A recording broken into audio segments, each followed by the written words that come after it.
ഈശോ മിശിഹായ്ക്ക് സ്തുതിയായിരിക്കട്ടെ. ഞാൻ മാണിപ്പറമ്പിലച്ചൻ. ലത്തീൻ വേദപാഠകം 29 ഞായർ, സാധാരണകാലം 29 ഞായർ. പുറപ്പാടിന്റെ പുസ്തകം 17 അധ്യായം 8 മുതൽ 13 വരെ തിരുവചനങ്ങൾ. റഫീദിമിൽ വെച്ച് അമലേഖ്യർ ഇസ്രായേൽക്കാരോട് യുദ്ധം ചെയ്തു. അപ്പോൾ മോശെ യോശുവയോട് പറഞ്ഞു, നീ ആളുകളെ തെരഞ്ഞെടുത്ത് പുറപ്പെട്ട് അമലേഖ്യരുമായി യുദ്ധം ചെയ്യുക. ഞാൻ നാളെ മലമുകളിൽ ദൈവത്തിന്റെ വടിയിൽ കയ്യിൽ പിടിച്ചുകൊണ്ട് നിൽക്കും. മോശെ തന്നോട് പറഞ്ഞതുപോലെ യോശുവ ചെയ്തു. അമലേഖ്യരുടെ പൊരുതി. മോശയും അഹ്റോനും ഹൂറും മലമുകളിൽ കയറി. മോശെ കൈകൾ ഉയർത്തിപ്പിടിച്ചിരുന്നപ്പോഴെല്ലാം ഇസ്രായേൽ ജയിച്ചുകൊണ്ടിരുന്നു. കൈകൾ താഴ്ത്തിയിരിക്കുമ്പോഴെല്ലാം അമലേഖ്യർക്കായിരുന്നു വിജയം. എന്നാൽ മോശയുടെ കൈകൾ കുഴഞ്ഞപ്പോൾ അവർ ഒരു കല്ല് നീക്കിയിട്ട് കൊടുത്തു. അവൻ അതിന്മേൽ ഇരുന്നു. അഹ്റോനും ഹൂറും ഒരാൾ ഇപ്പുറത്തും മറ്റേ അപ്പുറത്തും നിന്ന് അവന്റെ കൈകൾ താങ്ങിപ്പിടിച്ചു. അങ്ങനെ അവന്റെ കൈകൾ സൂര്യാസ്തമയം വരെ ഉറച്ചു നിന്നു. യോശുവ അമലേക്കിനെയും അവന്റെ ജനത്തെയും വാളിന്റെ വായ്ത്തലയാൽ തോൽപ്പിച്ചു. അമലേക്ക് സീനായ് പെനിൻസുല, ഉപദ്വീപ് എന്ന് പറയുന്ന ആ സ്ഥലത്തെ നാടോടികളായിരുന്നു ഈ അമലേക്കര്. ഉൽപ്പത്തി 14:7, സംഖ്യയുടെ പുസ്തകം 13:29 അവരെ കുറിച്ച് വീണ്ടും റെഫറൻസുകളുണ്ട്. ഇസ്രായേൽ ജനത്തിന് അവർ താമസിച്ചിരുന്ന ഇടങ്ങളിലൂടെ, ഈ അമലേക്ക് താമസിച്ചിരുന്ന ഇടങ്ങളിൽ യാത്ര ചെയ്യണമായിരുന്നു. വെള്ളവും ഭക്ഷണവും മാത്രമായിരുന്നു ഇസ്രായേൽ ജനത്തിന് വേണ്ടിയിരുന്നത്.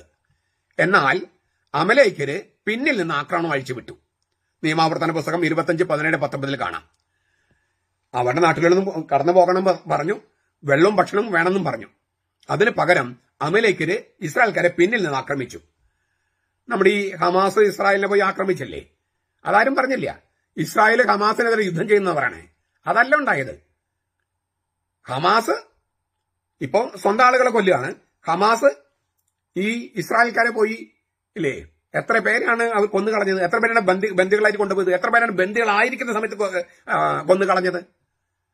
ബ്രൂട്ടലായിട്ട്, ക്രൂരമായിട്ട്. അതുതന്നെയാണ് ഈ അമലേക്കരും ചെയ്തത്. അമലേക്ക് പിന്നിൽ ആക്രമണം അഴിച്ചുവിട്ടു. പൊതുവെ കലഹപ്രിയരും യുദ്ധപ്രിയരുമായിരുന്നു അവര്. സംഖ്യ 24:20. ഒരു സ്ഥലത്ത് സ്ഥിരതാമസമാക്കുന്നവരോട് നാടോടികളായി അവർക്ക് വെറുപ്പായിരുന്നു. 17-16 അത് പറയുന്നുണ്ട് പുറപ്പാട്. അപ്പൊ ഈ അമലേക്കര് ഇങ്ങനെ യുദ്ധം ചെയ്യാൻ വരികയാണ്. അപ്പം നമുക്കൊരു സ്വയരക്ഷ എന്ന് പറയില്ലേ, അതുപോലെ ജനങ്ങളുടെ ഒരു പൊതുരക്ഷ, സ്വയരക്ഷയും പൊതുരക്ഷയില്ലേ, സുരക്ഷ. അപ്പൊ അത് ചെയ്യാൻ നിവൃത്തിയുണ്ടോ? പാകിസ്ഥാൻ നമ്മൾ ആക്രമിച്ചാല്, ബംഗ്ലാദേശ് നമ്മൾ ആക്രമിച്ചാല് നമ്മൾക്ക് ഇല്ലേ ക്രിസ്തു പറഞ്ഞിരിക്കുന്നത് വലത്ത് ചകടത്ത് അടിച്ചാൽ മറ്റേ ചകടും കാണിച്ചു കൊടുക്കണമെന്ന് പറഞ്ഞു നിൽക്കുകയാണോ? അത് വ്യക്തിപരമായ ബന്ധങ്ങളിലല്ലേ? ദേശരാഷ്ട്രത്തിന് സുരക്ഷ ബാധിക്കുമ്പോൾ പ്രതിരോധിക്കണ്ടേ? സ്വയരക്ഷ വേണ്ടേ?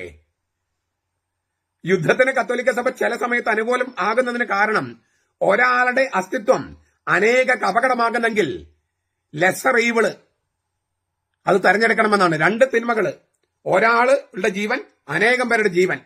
അനേകം പേര് ജീവൻ പോകുന്നതാണോ ഒരാൾ പോകുന്നതാണോ നല്ലത്? ഒരാൾ പോകുന്നതാ. അപ്പൊ അങ്ങനെ ചിലപ്പോൾ ചില സന്ദർഭങ്ങൾ വേണ്ടിവരും. അതാണ് ഇവിടെയും കാരണം. അതിന് ഈ മോശ യോശുവയെ സൈന്യത്തലവനായി തെരഞ്ഞെടുത്ത് വിടുകയാണ്. മോശയുടെ പിൻഗാമിയാണ് യോശുവ. ഹോഷേയ എന്നായിരുന്നു ആദ്യ നാമം. അതിനർത്ഥം രക്ഷ എന്നാണ്. അത് മാറ്റി യോശുവ എന്നാക്കി. യഹോശുവയുടെ ചുരുക്കരൂപമാണ് യോശുവ. അതിനർത്ഥം യാഹ്വയാണ് രക്ഷ. സംഖ്യ 13:16, പ്രഭാഷണം 46:1. സെപ്തജിന്ത് ഭാഷാന്തരത്തില് ഗ്രീക്ക് യേസുസ് എന്നാണ്. യേസുസ്, അതാണ് നമ്മൾ മലയാളത്തിൽ യേശു ആക്കിയത്. ആംഗലേയത്തില് ജോഷുവ. നാം മൗലിക ഹെബ്രായ രൂപമായ യേശുവ എന്നാണ് ബൈബിൾ ഉപയോഗിക്കുന്നത്. കാനാനെതിരെയുള്ള വിശുദ്ധ യുദ്ധത്തില് ഇസ്രായേലിന്റെ സൈന്യത്തെ നയിക്കാനുള്ള പരിശീലനം ലഭിക്കുകയാണ് ഈ അമലേക്കർക്കെതിരെയുള്ള ഈ അംഗത്തിലൂടെ. ഇനി കാനാനെതിരെ ഇല്ലേ വിശുദ്ധ യുദ്ധം നയിക്കേണ്ടി വരും ഇസ്രായേലിന്. അപ്പൊ അതിനൊരു പരിശീലനം കൂടിയായി ഈ പോരാട്ടം. മോശയുടെ ന്യായപ്രമാണം, നമ്മൾ തോറ പഞ്ചഗ്രന്ഥം ഒക്കെ പറയുന്നത്, ന്യായപ്രമാണം ആദ്യകാല പ്രവാചകന്മാര് ഇല്ലേ, ഫോർമർ പ്രോഫറ്റ്സ്. ഫോർമർ പ്രോഫറ്റ്സ് എന്ന് പറഞ്ഞാല് ജോഷിയുടെ പുസ്തകം കഴിഞ്ഞിട്ട് വരുന്ന പുസ്തകങ്ങള്, റൂത്ത് ഇല്ലേ, ഷെമുവേലിന്റെ 2 പുസ്തകങ്ങള്, രാജാക്കന്മാര്, അതാണ് ഈ ആദ്യകാല പ്രവാചകന്മാരെന്ന് പറയണേ. അപ്പൊ അതിനിടയ്ക്കാണ് ഈ ജോഷുവയുടെ പുസ്തകം, യേശുവ. അങ്ങനെ മോശയുടെ ന്യായപ്രമാണവും ആദ്യകാല പ്രവാചകന്മാരും തമ്മിൽ പാലം ഇടുന്ന ഒരാളോ അല്ലെങ്കിൽ ഒരു പുസ്തകമല്ല യേശുവയും യേശുവയുടെ ഗ്രന്ഥവും. മറിച്ച് മോശയുടെ ന്യായപ്രമാണത്തിന് ചുറ്റും ഇസ്രായേൽ ജനത്തെ ഒന്നിച്ചു നിർത്തി വാഗ്ദാനം ദേശം കൈയടക്കുന്നതിന് നേതൃത്വം വഹിച്ച രക്ഷകനാണ് യേശുവ.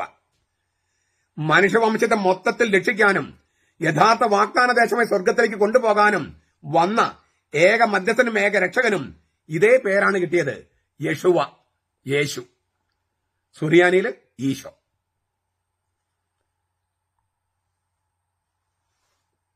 യേശുവ താഴ്വാരത്തിൽ പോയി അമലേക്കുമായി യുദ്ധം ചെയ്യാണ്. അഹറോനും ഹൂറും മോശയോടൊപ്പം മലമുകളിലേക്ക് പോയി. അവര് പ്രാർത്ഥിക്കുകയാണ്. ഈ മോശയുടെ കൈകൾ ഇങ്ങനെ ഉയർത്തി പ്രാർത്ഥിച്ചപ്പോഴൊക്കെ ഇസ്രായേൽ ജയിച്ചുകൊണ്ടിരുന്നു. കുറച്ചു കഴിയുമ്പോൾ കൈകൾ കഴിക്കുമല്ലോ.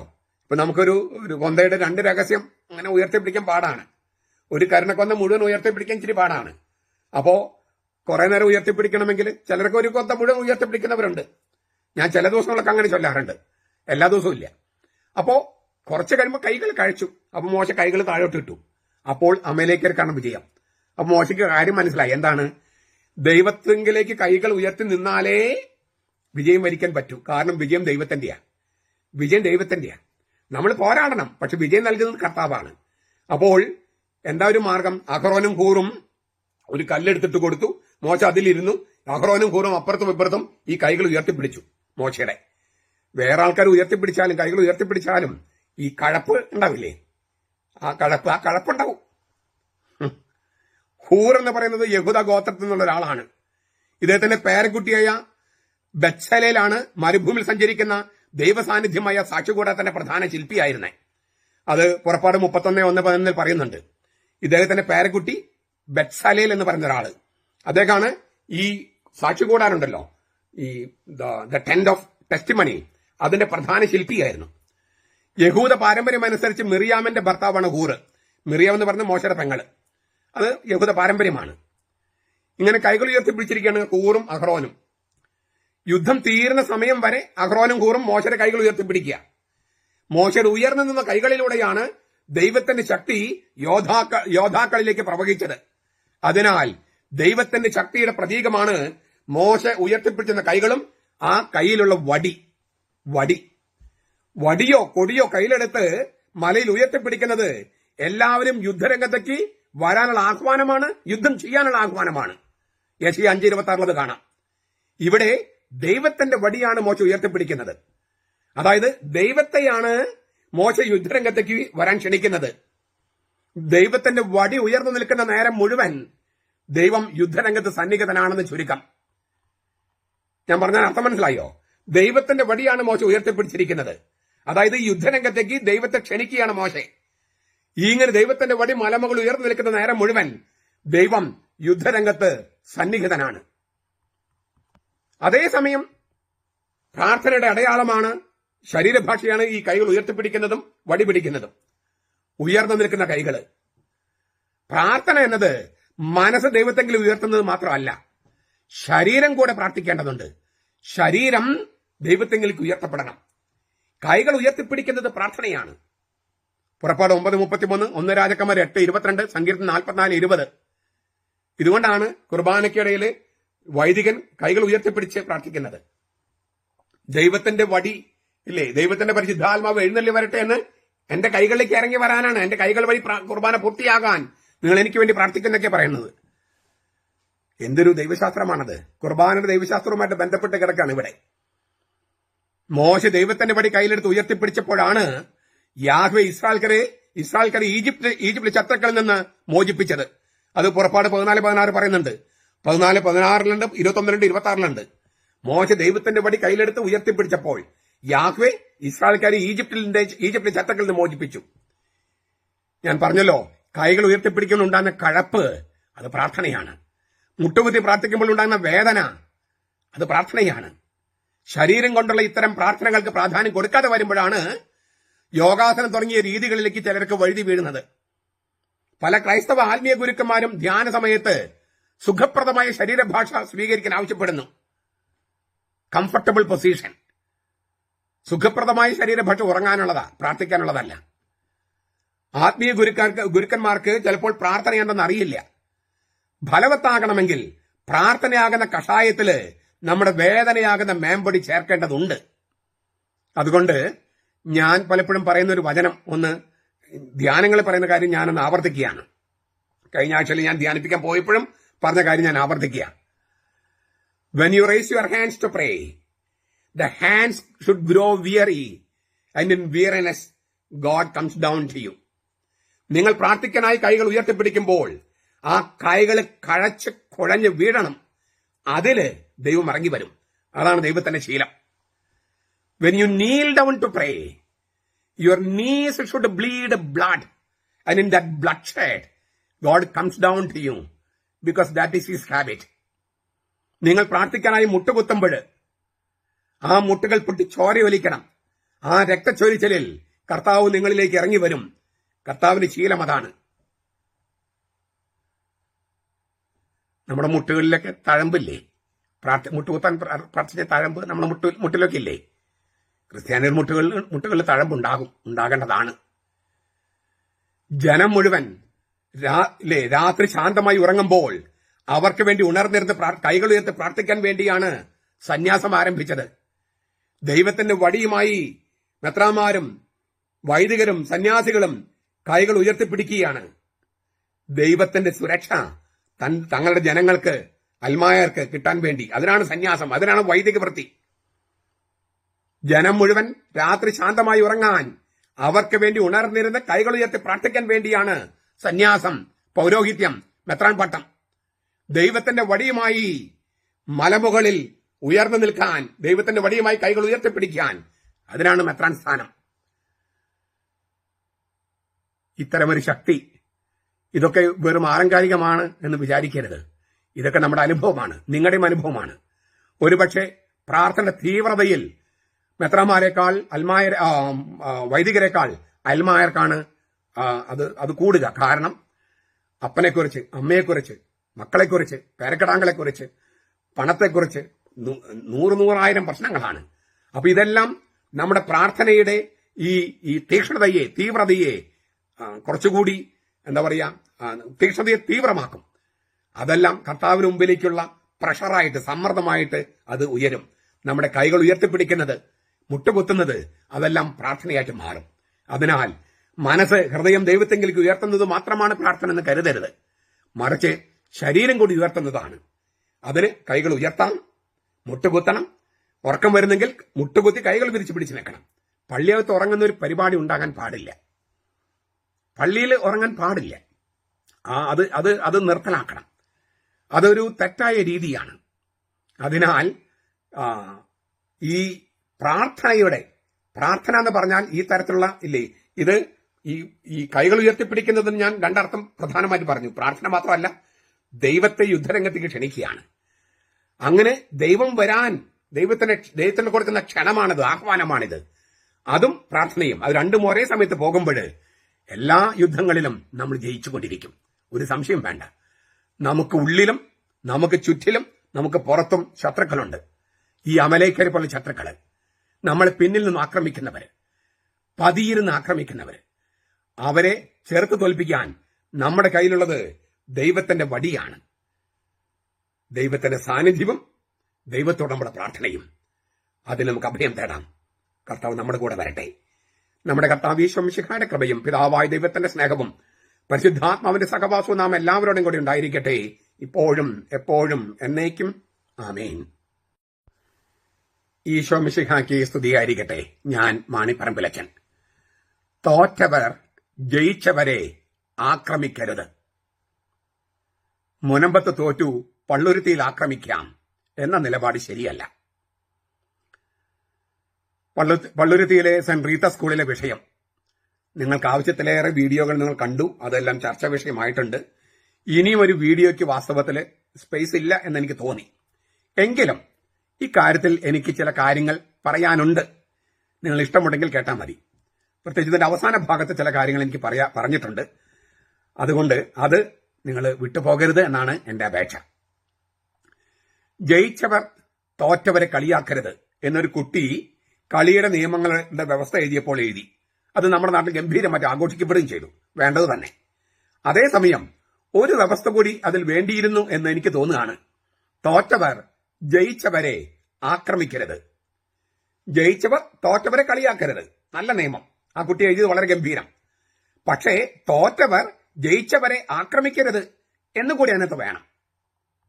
മുനമ്പത്ത് തോറ്റു, പള്ളുരുത്തിയിൽ ആക്രമിക്കാം എന്ന് അവരും അവർക്ക് പിന്തുണ നൽകാമെന്ന് എല്ലാതരം വർഗീയതയും പ്രോത്സാഹിപ്പിക്കുന്ന വൈരുദ്ധ്യാത്മക ഭൗതികവാദ കമ്മ്യൂണിസ്റ്റ് മന്ത്രിസഭയിലെ വ്യക്തിയും ചിന്തിച്ചതും പ്രവർത്തിച്ചതും എന്തിനെന്ന് എല്ലാവർക്കും അറിയാം. ഇതേക്കുറിച്ച് തറയിൽ പിതാവിന്റെ ആക്ഷേപഹാസ രൂപത്തിലുള്ള നിരീക്ഷണം അത്യുജ്വലമായിട്ടുണ്ട്. അദ്ദേഹം പറയാണ്, സെന്റ് റീത്ത സ്കൂളിലെ ഒരു വിദ്യാർത്ഥിയുടെ അച്ചടക്കവുമായി ബന്ധപ്പെട്ട് അവർ തന്നെ ഭംഗിയായി കൈകാര്യം ചെയ്ത ഒരു വിഷയത്തെ കേരളത്തിന്റെ മതസൗഹാർദ്ദം തകർക്കുന്ന തരത്തിൽ വളർത്തിയെടുത്തവരുടെ അതിസാമർത്ഥ്യത്തെ വണങ്ങാതെ വയ്യ. ഈ വളർത്തിയെടുത്തവരിൽ കേരള മന്ത്രിസഭയിലെ ആളുകൾ ഉണ്ടെന്ന് ഓർക്കുക.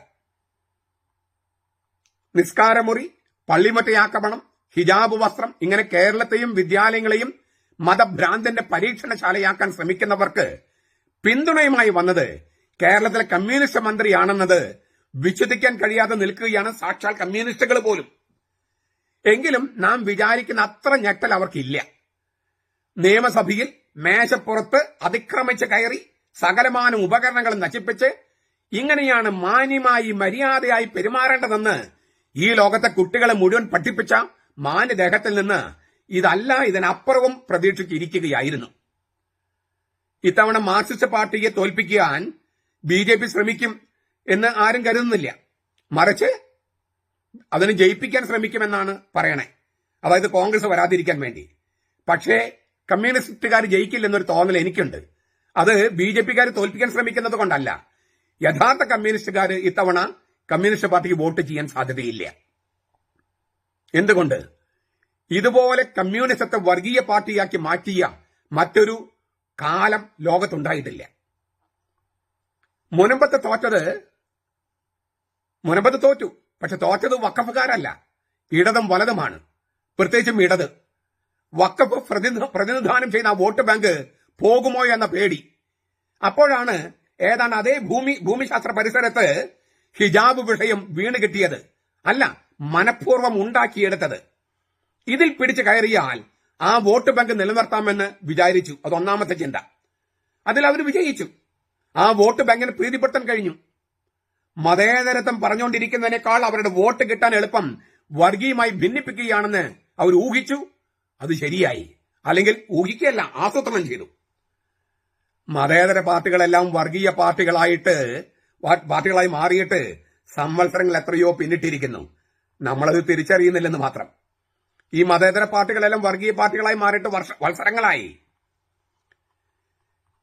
അയ്യപ്പ സംഗമം നടത്തിയപ്പോൾ ഞെട്ടിപ്പോയ കമ്മ്യൂണിസ്റ്റുകള് അയ്യപ്പന്റെ സ്വർണം അടിച്ചു മാറ്റിയ കഥകൾ കേട്ട് ഇനി എന്ത് ചെയ്യേണ്ടെന്ന് നനച്ചിരിക്കുമ്പോഴാണ് ഹിജാബ് നല്ലൊരു വിഷയമാണെന്ന്, ആളിക്കത്തിക്കാൻ പറ്റിയ വിഷയമാണെന്ന് തിരിച്ചറിഞ്ഞ് ആ ഗ്രനേഡ് കത്തിച്ചു വിട്ടത്.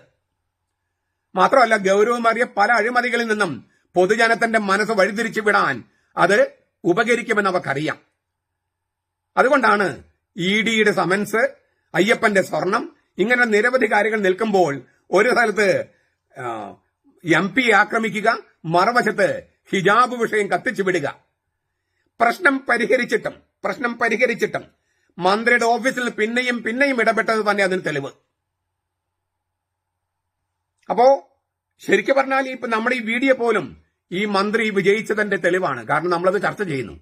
അപ്പൊ മറ്റു കാര്യത്തിൽ നിന്നും ശ്രദ്ധ തിരിച്ചുവിടുന്നതിൽ മന്ത്രി വിജയിച്ചിരിക്കുന്നു. സമാധാന മതക്കാരെ പ്രീതിപ്പെടുത്താനും കഴിഞ്ഞിരിക്കുന്നു.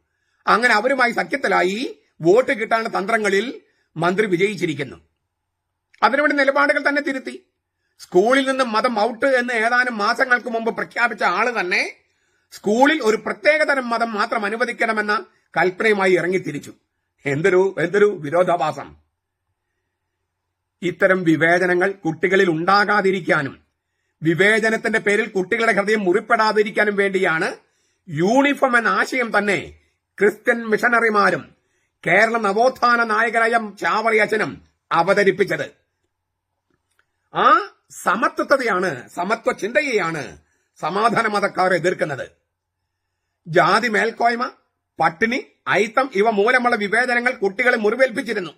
ആഴത്തില് പണക്കാരുടെ മോടിയും പാവപ്പെട്ട ദാരിദ്ര്യവും നിഴലിക്കാതെ, ജാതിയുടെയോ മതത്തിന്റെയോ ചിഹ്നങ്ങളില്ലാതെ സമത്വസുന്ദരമായി ഇരിക്കാൻ കുട്ടികൾക്ക് യൂണിഫോം. ഈ സമത്വ ബോധത്തിന് പുറമെ സുരക്ഷ ഉറപ്പാക്കുക, ക്രമം ഉറപ്പാക്കുക, സ്കൂളിന്റെ ഐഡന്റിറ്റി നിലനിർത്തുക, അതിന്റെ ശിക്ഷണക്രമത്തിന്റെ ഭാഗമാക്കുക, ഇങ്ങനെ നിരവധി കാര്യങ്ങളുണ്ട് യൂണിഫോമിൽ. അത് ആ വിദ്യാലയത്തിന്റെ ശിക്ഷണവും ഐക്യതയും പ്രതിനിധാനം ചെയ്യുന്ന പ്രതീകമാണ്. അതിനെയാണ് സമാധാന മതക്കാര് അംഗീകരിക്കാത്തത്. മതചിഹ്നങ്ങൾ വേണമെന്ന് ആവശ്യപ്പെടുന്നത്, അതിന്റെ പേരുകൾ കിട്ടാതെ വരുമ്പോൾ ആക്രമിക്കുന്നത്.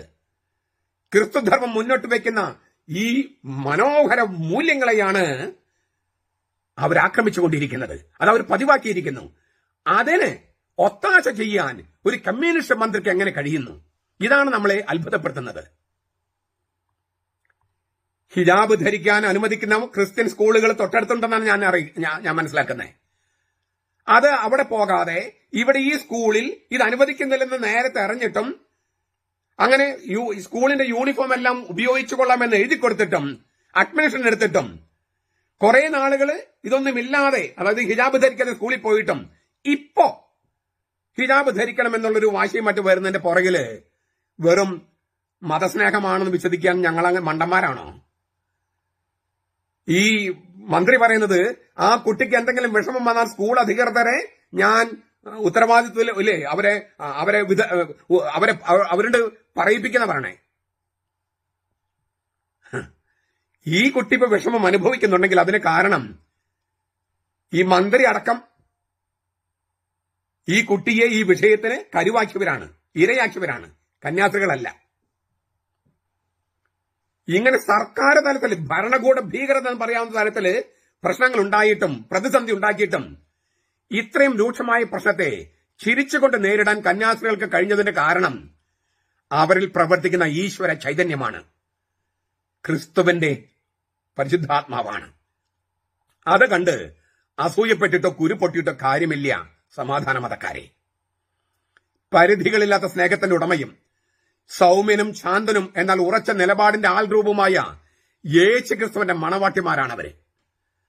ആ മണവാളന്റെ സ്നേഹത്തിനും നിലപാടിനും തിളക്കം കൂട്ടുന്ന തരത്തിൽ ഈ മണവാട്ടിമാര് പ്രവർത്തിച്ചു.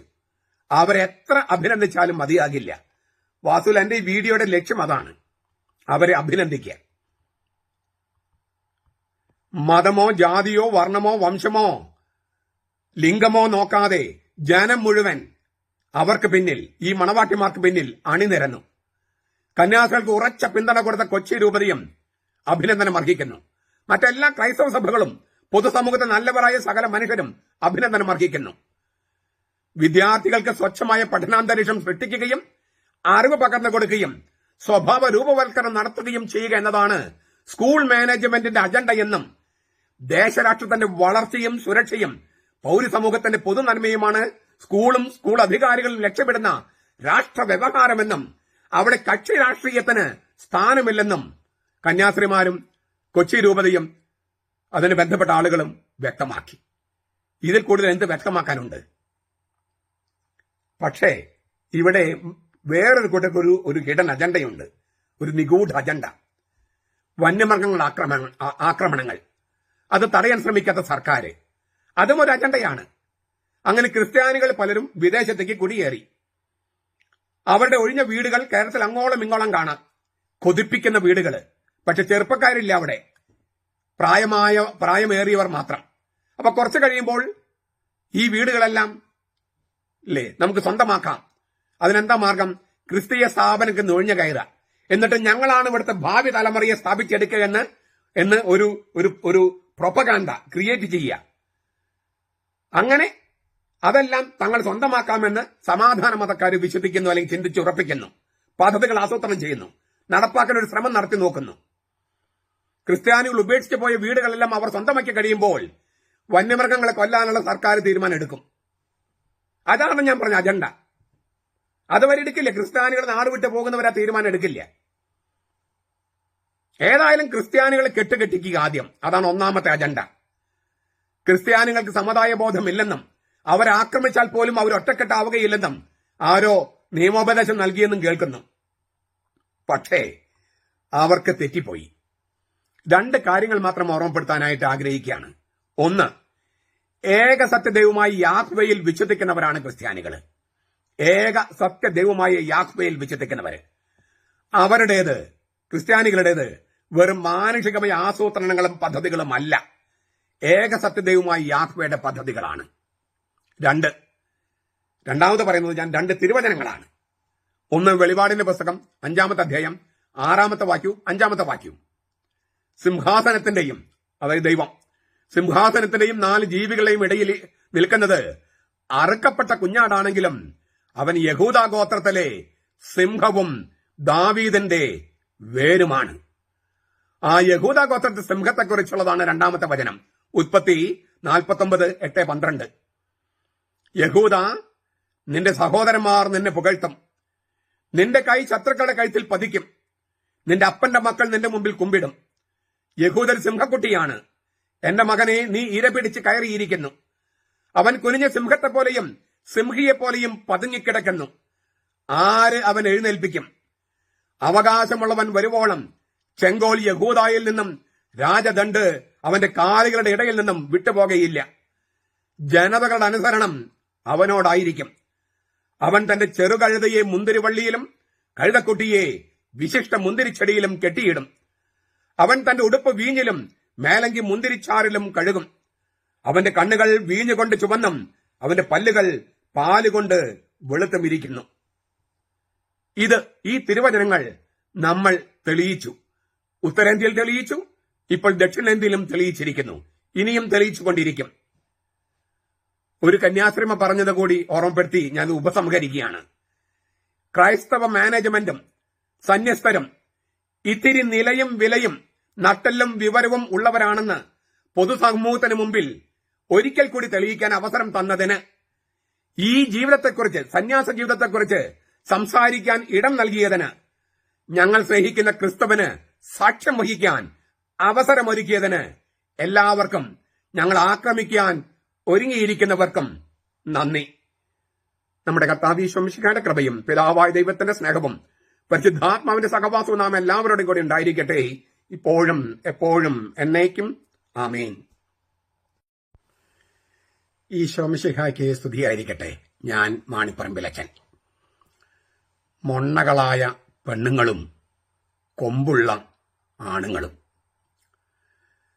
എന്നിട്ടും ഈ മൊണ്ണകളും മോടകളും എന്ന് നാം വിളിക്കുന്ന സ്ത്രീകളെ തന്നെയാണ് ഈശോ മിശിഹ പല കാര്യങ്ങളിലും കൂടെ കൂട്ടിയത്. എന്തുകൊണ്ടാണ് ഞാനിത് പറയുന്നത്? ചർച്ച് ആക്ട് എന്ന വിഷയവുമായി ബന്ധപ്പെട്ട് ഞാൻ ഇന്നലെ ഒരു വീഡിയോ പ്രക്ഷേപണം ചെയ്തിരുന്നു. ആ വീഡിയോ പലരെയും പൊള്ളിച്ചു. അതിന് ലഭിച്ച ഏതാനും പ്രതികരണങ്ങൾക്ക് മാത്രം ഞാൻ മറുപടി പറയാണ്. ആദ്യമേ ഞാൻ പറയട്ടെ, എന്റെ ഏതെങ്കിലും പരിപാടിയുമായി ക്ലാഷ് ആകുന്നത് കൊണ്ടല്ല ഞാൻ ആ വീഡിയോ പ്രക്ഷേപണം ചെയ്തത്. എന്നെ കാണാനും എന്നെ കേൾക്കാനും എന്റെ പരിപാടിക്ക് വരാനും ഉള്ളവർ വരിക തന്നെ ചെയ്യും. ഇനി വന്നില്ലെങ്കിലും എനിക്ക് യാതൊരു വൈഷമ്യവുമില്ല. അതെന്റെ ഒരു വിഷയമേ അല്ല. ഞാൻ ഒരൊറ്റ ഒരാൾക്ക് വേണ്ടിയിട്ട് 8 ദിവസം ധ്യാനം നടത്തിയിട്ടുണ്ട്. അതൊരു മലയാളി വൈദികന് വേണ്ടിയിട്ടാണ്. അതുപോലെ ഒരു കന്യാസ്ത്രീക്ക് വേണ്ടി, സൗത്ത് കൊറിയയിലെ ഒരു കന്യാസ്ത്രീക്ക് വേണ്ടിയും ഒരൊറ്റ ഒരാൾക്ക് വേണ്ടി ഒരു മഠത്തിൽ താമസിച്ചുകൊണ്ട് മറ്റൊരു മഠത്തിൽ താമസിച്ചുകൊണ്ട് 8 ദിവസം ഞാൻ ധ്യാനം പ്രീച്ച് ചെയ്തിട്ടുണ്ട്. ഒരാൾക്ക് വേണ്ടി 8 ദിവസം. സാധാരണ ഒരു വാർഷിക ധ്യാനം നടക്കുന്ന പോലെ. അത് ഞാനൊരു സെമിനാരി താമസിക്കുന്നു, അതിന്റെ ഓപ്പോസിറ്റ് ഒരു മഠമുണ്ട്, അവിടെയാണ് ആ സൗത്ത് കൊറിയ എന്നുള്ള കന്യാസ്ത്രീ വന്ന് താമസിച്ചത്. അപ്പൊ ഞാൻ പറഞ്ഞു വന്നത്, ഇതൊന്നൊരു വിഷയമേ അല്ല എനിക്ക്. അപ്പോ എന്റെ ഏതെങ്കിലും ഒരു പരിപാടിയുമായി ക്ലാഷ് ആകരുത്, അല്ലെങ്കിൽ അതിനെ മോശമായി അവതരിപ്പിക്കണം, ആ ചിന്ത പോലും എനിക്കുണ്ടായിരുന്നില്ല. അതല്ല അതിന്റെ ലക്ഷ്യം. ഈ ചർച്ച് ആക്ട് എന്ന സംഗതിയെക്കുറിച്ച് ഞാൻ ആഴത്തിൽ പഠിച്ചു. അതൊരു വീഡിയോ ആയി ചെയ്യാനായിട്ട് ഞാൻ തയ്യാറാവുകയും ചെയ്തു, അതിന്റെ ഓരോ പോയിന്റ്സും എടുത്തിട്ട്. പക്ഷെ ഞാൻ ചെയ്തില്ല, കാരണം അത്രയും ആഴത്തിലേക്ക് ഇപ്പോൾ പോകേണ്ടതില്ല എന്ന് തോന്നി. 9 പോയിന്റിൽ ഒരു പോയിന്റിന് പോലും മറുപടിയില്ല എന്ന് ആരോ പറയുന്നത് കേട്ടു, ആരോ കമന്റ് ഇട്ടിട്ടുണ്ട്. എല്ലാ പോയിന്റിനും, 9 മാത്രമല്ല അതിനപ്പുറത്തുണ്ടെങ്കിൽ അതിനും മറുപടിയുണ്ട്.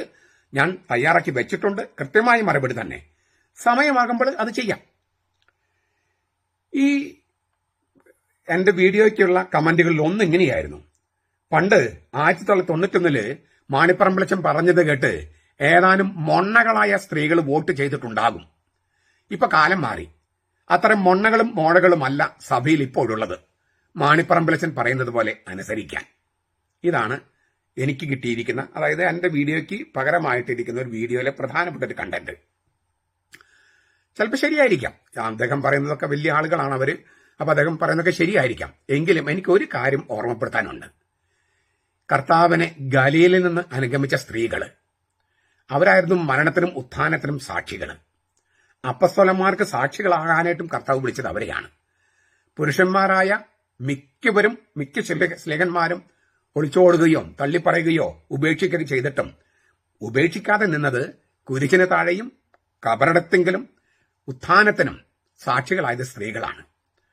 19-ാം നൂറ്റാണ്ടിന്റെ അവസാനം വരെ എന്റെ അറിവ് ശരിയാണെങ്കിൽ സ്ത്രീകളുടെ സാക്ഷ്യം കോടതിയിൽ പോലും സ്വീകരിച്ചിരുന്നില്ല.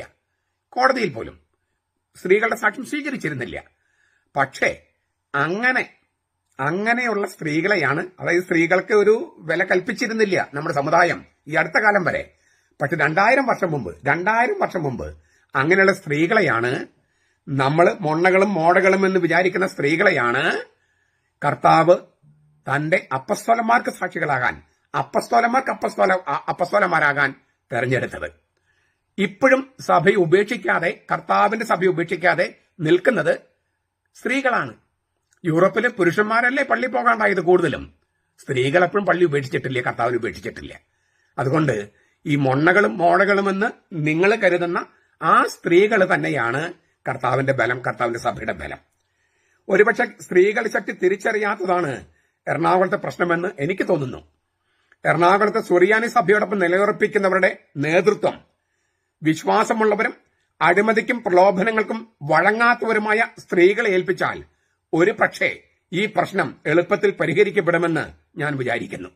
അതുകൊണ്ട് ഈ മൊണ്ണകളും മോഡകളുമായ സ്ത്രീകളല്ല ഇപ്പൊ സഭയിലുള്ളത്. പണ്ട് അങ്ങനെയുള്ളവരായിരുന്നു എന്നത് സ്ത്രീകളെ മൊത്തത്തിൽ അടച്ചാക്ഷേപിക്കുന്ന ഒരു പുരുഷ മേധാവിത്വ പ്രസ്താവമായിട്ടാണ് ഞാൻ കാണുന്നത്. നിങ്ങൾക്ക് അതാണ് സ്വീകാര്യമെങ്കിൽ സ്വീകരിക്കാം, ഞാൻ അതിനോട് യോജിക്കുന്നില്ല. ചർച്ച് ആക്ട് പോലുള്ള നിയമങ്ങൾക്ക് കീഴിൽ ക്രൈസ്തവ പുരോഹിതന്മാർക്ക് സർക്കാർ ശമ്പളം കൊടുക്കുന്ന രാജ്യങ്ങളുടെ list Germany, Austria, Denmark, Finland, Sweden, Iceland, Switzerland, Italy, Greece, Poland, ചെക്ക്, സ്പെയിൻ, പോർച്ചുഗൽ അങ്ങനെ പോകുകയാണ്. ഈ രാജ്യങ്ങളില്ലാത്ത എന്ത് പ്രശ്നമാണ് ഇവിടെ ഉണ്ടാകാൻ പോവണത്? മാണിപ്പറമ്പിൽ ചോദിക്കൂ. യൂറോപ്യൻ രാജ്യങ്ങൾ സർക്കാരിന് ശമ്പളക്കാരായി സേവനം ചെയ്യുന്നതിന് കുഴപ്പമില്ലേ? മാണിപ്പറമ്പിൽ ചോദിക്കൂ. ഇതാണ് അടുത്തൊരു കമന്റ്. വാസ്തവത്തിൽ ഇതിന് ഉത്തരങ്ങൾ ഞാൻ മുമ്പത്തെ വീഡിയോയിൽ നൽകിയിട്ടുള്ളതാണ്.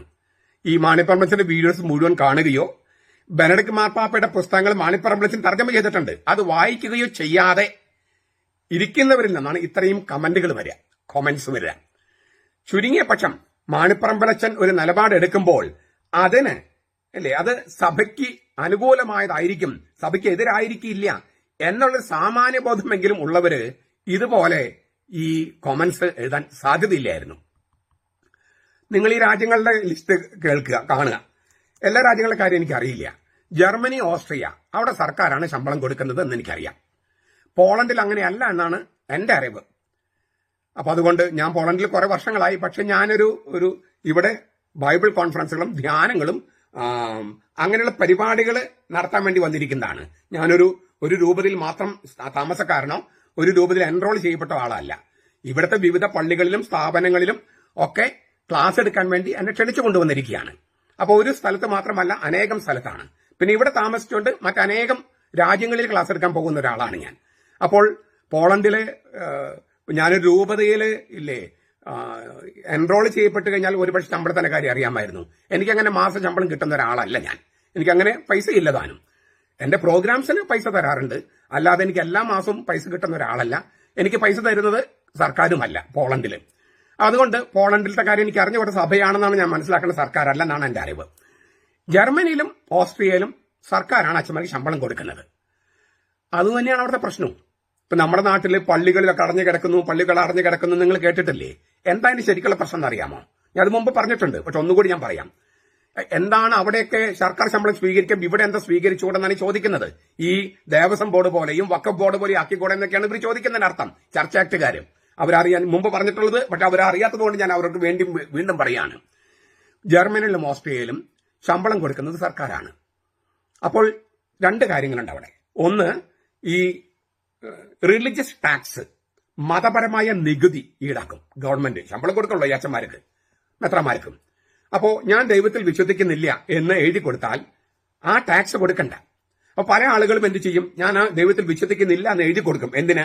ടാക്സ് വെട്ടിക്കാൻ. ടാക്സ് കൊടുക്കണ്ട. പിന്നെ അങ്ങനെ എഴുതിയിട്ട് പിന്നെ പള്ളി പോകുന്നത് ശരിയല്ലല്ലോ. ദൈവത്തിൽ വിശ്വസിക്കുന്നുണ്ടെങ്കിൽ അവർ പോകില്ല. കാരണം എന്താ, എഴുതി കൊടുത്തിരിക്കുന്നത് ദൈവത്തിൽ വിശ്വസിക്കുന്നില്ല എന്നാണ്. നമ്മുടെ നാട്ടിൽ അങ്ങനെ വിശ്വസിക്കുന്നില്ല എന്ന് പറഞ്ഞ് ടാക്സ് വെട്ടിച്ചിട്ടും ചിലപ്പോൾ പള്ളി പോകും. അവരത് ചെയ്യില്ല. ഞാൻ ദൈവത്തിൽ വിശ്വസിക്കുന്നില്ല എന്ന് എഴുതി കൊടുക്കുന്നത് ടാക്സ് കൊടുക്കാതിരിക്കാനാ. അങ്ങനെ എഴുതി പോയല്ലോ, അതുകൊണ്ട് പിന്നെ അന്ന് പള്ളി പോകണ്ടെന്ന് അവർ വിചാരിക്കുന്നു. ഇതാണ് ഒരു പ്രശ്നം. അപ്പൊ പൊളിറ്റിക്കലാണ് പള്ളി പോകാത്തതിന്റെ കാരണം. രാഷ്ട്ര വ്യവഹാര സംബന്ധമായ കാരണമാണ്, രാഷ്ട്രീയ കാരണമാണ്, അല്ലാതെ ദൈവത്തിൽ വിശ്വാസമില്ലാത്തത് കൊണ്ടല്ല. ഒന്ന്.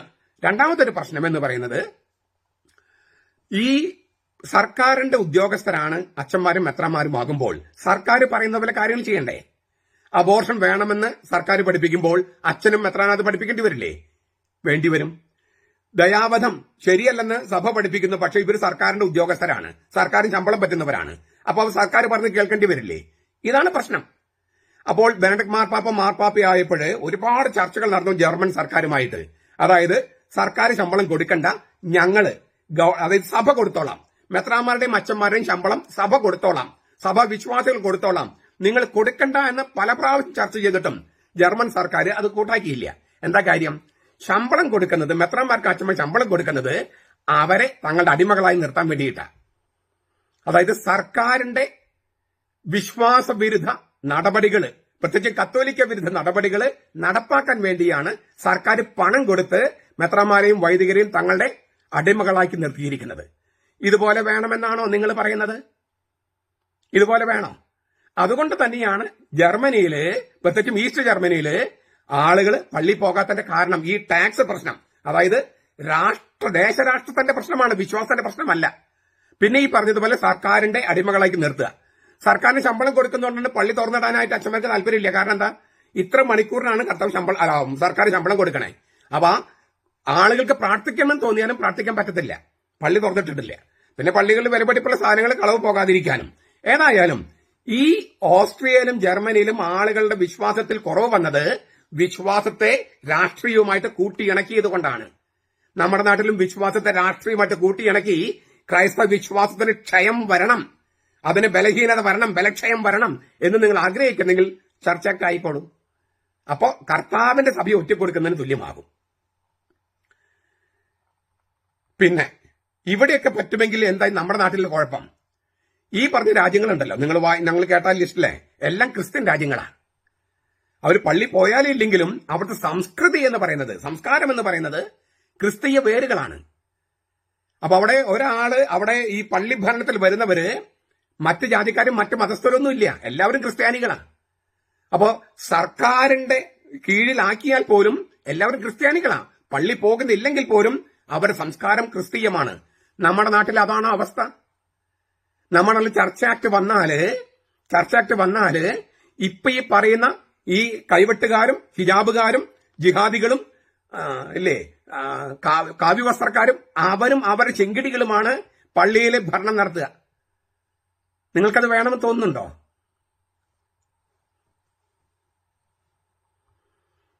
യൂറോപ്പിലെ അത് അപ്പാടെ നമ്മുടെ നാട്ടിൽ ഇങ്ങനെ പറിച്ചു നടാൻ വേണ്ടിയിട്ടാണോ നിങ്ങൾ ആഗ്രഹിക്കുന്നത്?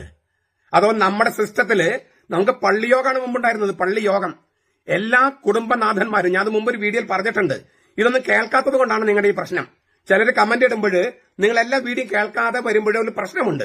ഇതിനെല്ലാം ഉത്തരങ്ങൾ മുമ്പ് കൊടുത്തിട്ടുള്ളതാ. ഞാനിത് എല്ലാ പള്ളികളിലും പള്ളിയോഗമായിരുന്നു. ഞാൻ പള്ളിയോഗം, എന്റെ ആദ്യത്തെ പള്ളി എന്ന് പറഞ്ഞ മാളപ്പള്ളിയാണ്. അവിടെ ഞാൻ കൊച്ചച്ഛനായിരുന്നു. പക്ഷെ 7 പള്ളിയോഗം ഞാനാണ് വിളിച്ചത്. പള്ളിയോഗം വിളിക്കുമ്പോൾ സാധാരണഗതിയിൽ പള്ളിയോഗത്തിന് ചെറിയ മുറിയുണ്ട്, അവിടെ പോരായിരുന്നു. കാരണം അവിടെ ഒരു 10-20 പേർക്ക് ഇരിക്കാൻ പറ്റൂ. ഞാൻ ചെല്ലുന്നത് വരെ അങ്ങനെയായിരുന്നു, 10-20 പേരെ വരുള്ളൂ. ഞാൻ പറഞ്ഞ അങ്ങനെയല്ല, കുടുംബനാഥന്മാർ മുഴുവനാണ്.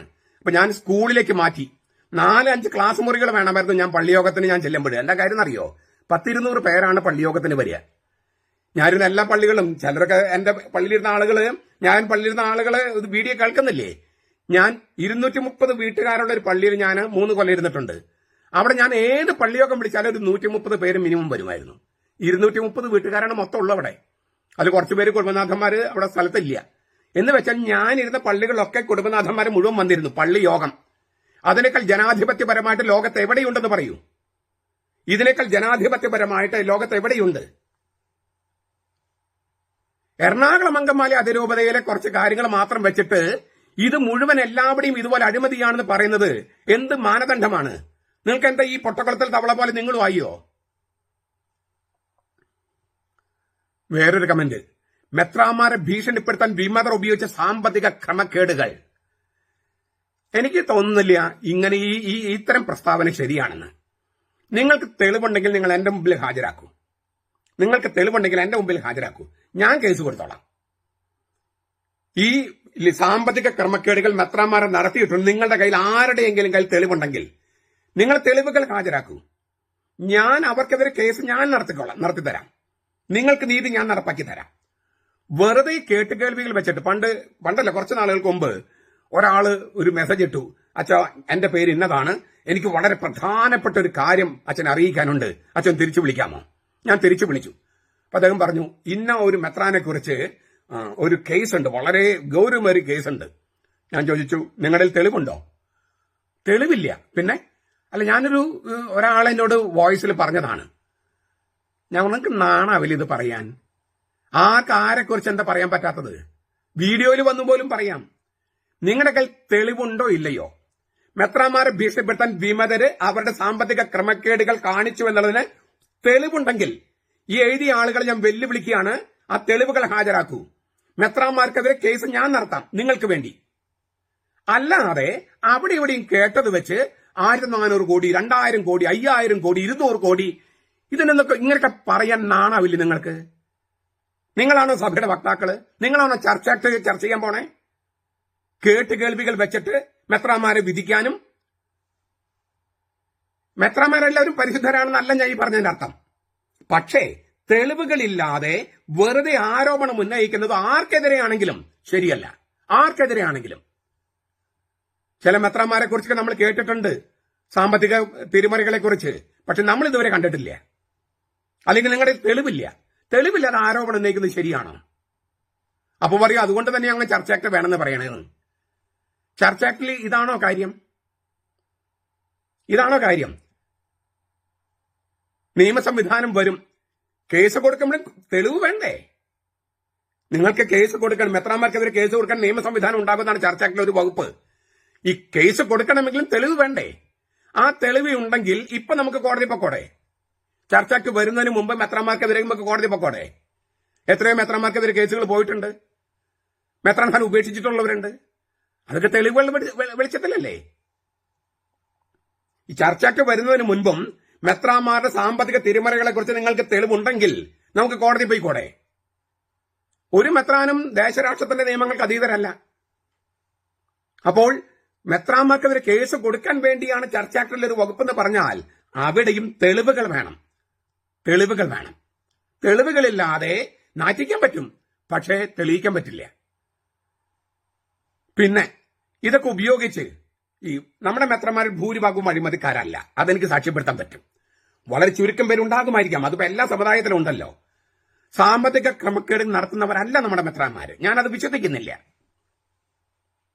വിശ്വസിക്കാത്തതിന് കാരണം തെളിവില്ലാത്തത് മാത്രമല്ല, എന്റെ അനുഭവം മറിച്ചാണ്. ഞാൻ അച്ഛനായതുകൊണ്ട് മാത്രം പറയുന്നതല്ല. ഞാൻ മെത്രാന്മാരെ നിശ്ചിതമായി വിമർശിച്ചിട്ടുണ്ട്. അത് അവർ ചെയ്യാത്ത കാര്യങ്ങളെക്കുറിച്ചാണ്, ചെയ്യേണ്ട കാര്യം ചെയ്യാത്തതിനെ കുറിച്ചാണ്. ഇനി അവരുപയോഗിച്ച സാമ്പത്തിക ക്രമക്കേടുകൾ കണ്ടെത്തിയാൽ അത് വെച്ചിട്ട് മെത്രാന്മാരെ ഭീഷണിപ്പെടുത്താമെന്ന് ചിലർ വിചാരിക്കുന്നു. അവരങ്ങനെ പേടിക്കുന്നവരല്ല. ഇതിനെയാണ് ഞാൻ ആലങ്കാരികമായി സാത്താനെ പോലും കൈകാര്യം ചെയ്യുന്നവരാണ് അവരെന്ന് പറഞ്ഞത്. അത് മനസ്സിലാക്കാനുള്ള ആ മൂള പോലും ശരിക്കില്ല. മാത്രമല്ല, ഈ വിമത വൈദികരെന്ന് പറഞ്ഞ പിശാചന്റെ രൂപങ്ങളായിരുന്നവരെ മെരുക്കി അവർ മെത്രാന്മാര് എന്തൊക്കെ പറഞ്ഞാലും മെരുക്കിയിട്ടുണ്ട്. ചത്താലും കുർബാന ചൊല്ലെന്ന് പറഞ്ഞ കുറച്ചവർ കുർബാന ചൊല്ലുന്നില്ലേ? ഈ വിമത പിശാച കോമരങ്ങൾ എന്ന് പറയുന്നവര് അവരെ മെരുക്കിയില്ലേ? ഇതൊക്കെ ഒരു ആലങ്കാരികമായിട്ട് മനസ്സിലാക്കാൻ പോലും കഴിയാത്തവരാണ്. ഏതാണ് പ്രസ്താവം, ഏതാണ് ആലങ്കാരികം, ഏതാണ് ലാക്ഷണികം, ഇതൊന്നും അറിയാതെ വെറുതെ ഇരുന്ന് കാച്ചുകയാണ്, ഈ കൊമന്റ്സ് ഇടുകയാണ്. അപ്പൊ നിങ്ങൾ ചോദിക്കും, പിന്നെ എന്തുകൊണ്ടാണ് എറണാകുളത്ത് നെഞ്ചുറപ്പോടെ കാര്യങ്ങൾ നടപ്പാക്കാത്തത് മെത്രാന്മാര്? പലരും അത് ബ്ലാക്ക് മെയിൽ ചെയ്യുന്നതൊക്കെയാണ്. ഞാനത് വിശ്വസിക്കുന്നില്ല. ബ്ലാക്ക് മെയിലിംഗ് ഒക്കെ നിങ്ങളുടെ കഥയാണ്. മെത്രാന്മാരുടെ സാമ്പത്തിക ക്രമക്കേടുകളോ മറ്റെന്തെങ്കിലും ബ്ലാക്ക് മെയിലിംഗോ അല്ല അവിടെ ഈ എറണാകുളത്ത് കാര്യങ്ങൾ നടപ്പാക്കാത്തതിന്റെ പുറകിലുള്ളത്. അതിന്റെ കാരണങ്ങൾ എനിക്കറിയാം. പക്ഷെ അത് ഇങ്ങനെ വീഡിയോയിൽ പറയാൻ പറ്റുന്ന സംഗതിയല്ല, പറയാൻ പാടുള്ളതുമല്ല. അത് ബന്ധപ്പെട്ട വേദികളിൽ ഞാൻ പറഞ്ഞിട്ടുണ്ട്, പറയുകയും ചെയ്യും. ഇനി സഭയിൽ മെത്രാന്മാരുടെ സാമ്പത്തിക ക്രമക്കേട് ഉണ്ടെന്ന് തന്നെ കരുതുക, നമുക്കൊരു വാദത്തിന് വേണ്ടി അംഗീകരിക്കുക. അതിനുള്ള മറുമരുന്ന് സഭയുടെയും പള്ളിയുടെയും ഭൗതിക സ്വത്തുക്കളുടെ ഭരണം നാനാജാതി മതസ്ഥരെയും രാഷ്ട്രീയക്കാരെയും ഏൽപ്പിക്കുന്നതാണോ?